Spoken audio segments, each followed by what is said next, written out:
कारलं कारलं म्हटलं की अगदी घरातले सगळेच नाक मुरडत असतात. कुणालाच कारलं आवडत नाही कारण ते खूप कडू लागतं म्हणून. पण कारलं आपल्या शरीराला खाणं तितकंसंच आवश्यक असतं.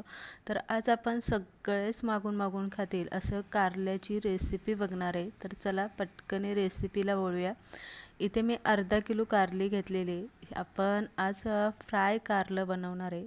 तर फ्राय कारलं बनवताना कारली ही ताजी आणि फ्रेश घ्यायची.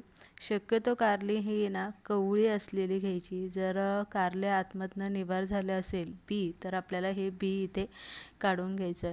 आता इथे मी काय करते, पातळ अशा चकल्या बनवून घ्यायच्या आहे. जास्तही पातळ बनवायच्या नाही आणि जास्त सुद्धा जाड बनवायच्या नाही. तर तेलामध्ये त्या व्यवस्थित फ्राय झाल्या पाहिजे इथपर्यंत आपल्याला त्या पातळ बनवून घ्यायच्या. नंतर ना काय करायचं आहे, बी जर कडक झालं असेल ना तर आतमधले चकल्यांमधले बी काढून घ्यायचे. आणि जर बी कडक नसेल, कारली अशी कवळी असेल तर बी काढायची काहीच गरज नाही.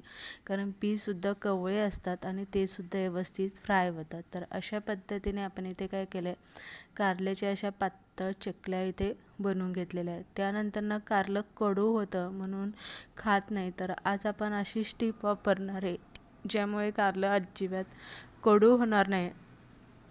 आणि अगदी याच पद्धतीने तुम्ही नेहमी कारल्याची भाजी बनवाल.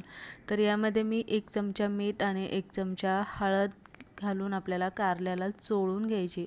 आणि साधारणतः आपल्याला इथे 20 मिनटं तरी कारली अशीच मीठ हळदमध्ये मुरायला ठेवायची.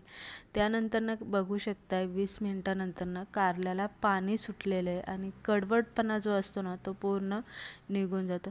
त्यानंतर ना काय करायचं, आपल्याला कारली चांगली 3-4 पाण्याने चांगली धुवून घ्यायची आणि नंतर ना अशी पिळून घ्यायची. कारल्यामधलं जे पाणी असतं ना ते पूर्ण असं पिळून घ्यायचं. इथे आपण कारली पिळून घेतलेली आहे, बघू शकता छान अशी मोकळी सुटसुटीत झालेली. आता कढईमध्ये ना 2 पळे इथे मी तेल घातलेले. तेल गरम झालं त्यामध्ये जिरी आणि मोहरी घालून आपल्याला कारल्याच्या चकल्या ज्या बनवून घेतल्या आहेत त्या आपल्याला तेलामध्ये हलवून घ्यायच्या आणि चांगल्या आपल्याला इथे फ्राय करून घ्यायच्या. आता इथे थोडंसं अर्धा चमचा मीठ आणि अर्धा लिंबू चोळून घालायचा. ही दुसरी स्टेप आहे. जर कारली तुमची कडू होत असेल तुमच्या हातनं आणि कारली खात नसेल तर ही दुसरी स्टेप.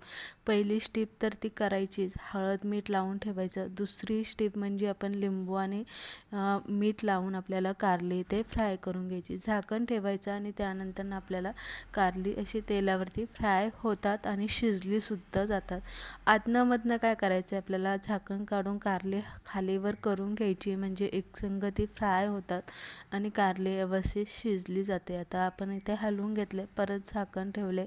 त्यानंतर आता आपण झाकण काढून घेतलेलं आहे. कारलं शिजलं की नाही ते सुद्धा बघायचं आहे आणि व्यवस्थित फ्राय सुद्धा झालेलं आहे. त्यानंतर यामध्ये आपल्याला मसाले घालायचे. आता इथे आपण फ्राय कारलं बनवत असल्यामुळे मसाले अगदी थोडे थोडे घालायचे, किंचित किंचित. थोडीशी हळद, लाल तिखट, गरम मसाला, धने पावडर, जिरी पावडर आपल्याला यामध्ये घालायची आहे. आणि कांदा लसूण मसाला, मिक्स मसाला यामध्ये मी थोडा थोडा घालून घेतलेला आहे. हिंग घालायचं आणि व्यवस्थित हलवून घ्यायचं.